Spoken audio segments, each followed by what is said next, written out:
Hi there, welcome back to Hydroponics Daily, and today we're talking about fasciation.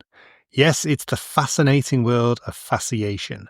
Fasciation is a fairly complicated word, and it means that when your developing bud on your plant is damaged in some way, it grows in a malformed way, and it can look weird, it can look beautiful, you can think it looks ugly, but it's certainly interesting, it's certainly fascinating.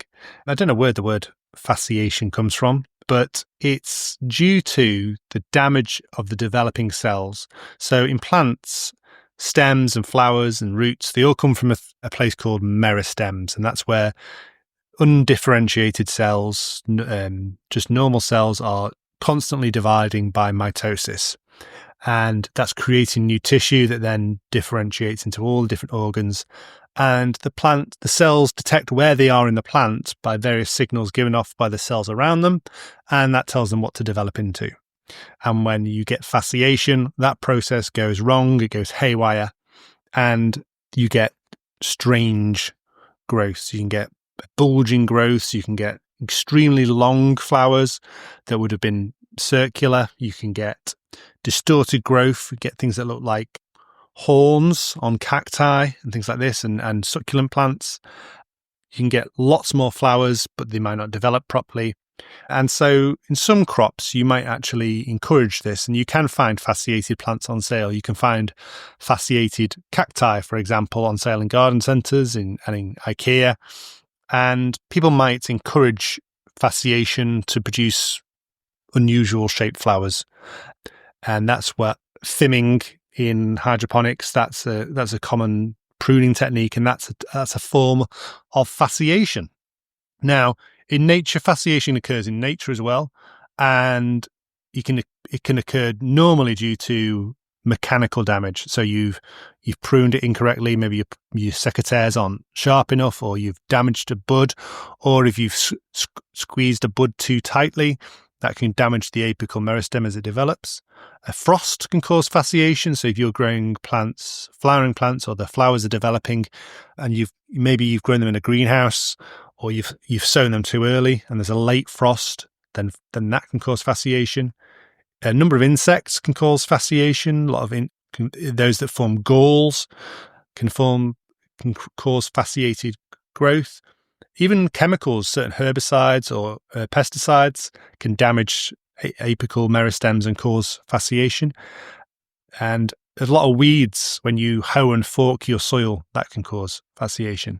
So if you think it's a problem, you can prune the material off.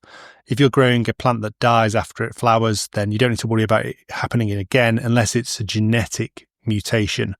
And then that's very different to, the fasciation caused by frost or mechanical damage.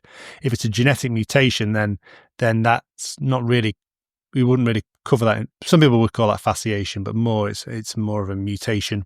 And you might think that mutation is desirable, and you might select for it. Certain things like double flowers, for example, where they've got double certain petals, then this is an example where you've got malformed flowers that are not strictly fasciation. The bacterium Rhodococcus fascians, hence the name. Rhodococcus fascians can also cause fasciation, and if you got that into your growing media or your soil, then again that could lead to infections in subsequent generations.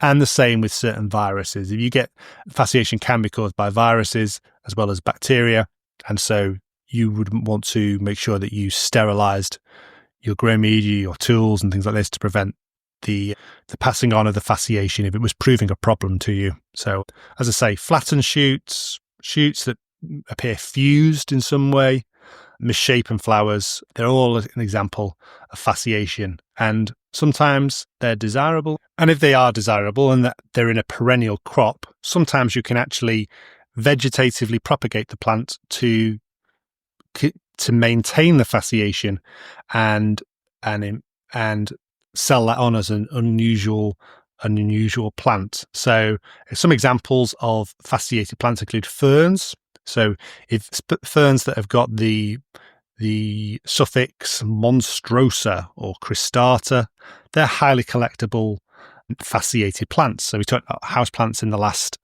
episode, and we said that you might want unique genetics. Well, this is a form where you might want a unique form, a unique fasciated plant. You could sell that for more than you could the normal fern wild type version. Fasciated willows, Salix udensis, Seca, is propagated from cuttings. So again, vegetative propagation. Willow's the easiest plant in the world to propagate from cuttings. So once you've got an unusual plant, lots of willow mutants are propagated vegetatively, like the corkscrew willow and obviously weeping willow, Babylonia. And even one plant, Celosia argentea, variety cristata, again, cristata being another name for fasciated, that can carry its fasciation to the seeds because it's a genetic mutation caused by the doubling of the chromosome number. So that's been fasciation, a short and sweet one for today, nicely leading on from houseplants because of the most commonly fasciated plants, houseplants are the ones that are most desirable. So if you enjoyed that, listen again tomorrow. Make sure you click follow to keep on hearing the droning on of Dr. Russell Sharp talking about hydroponics and other forms of horticulture. Thank you very much.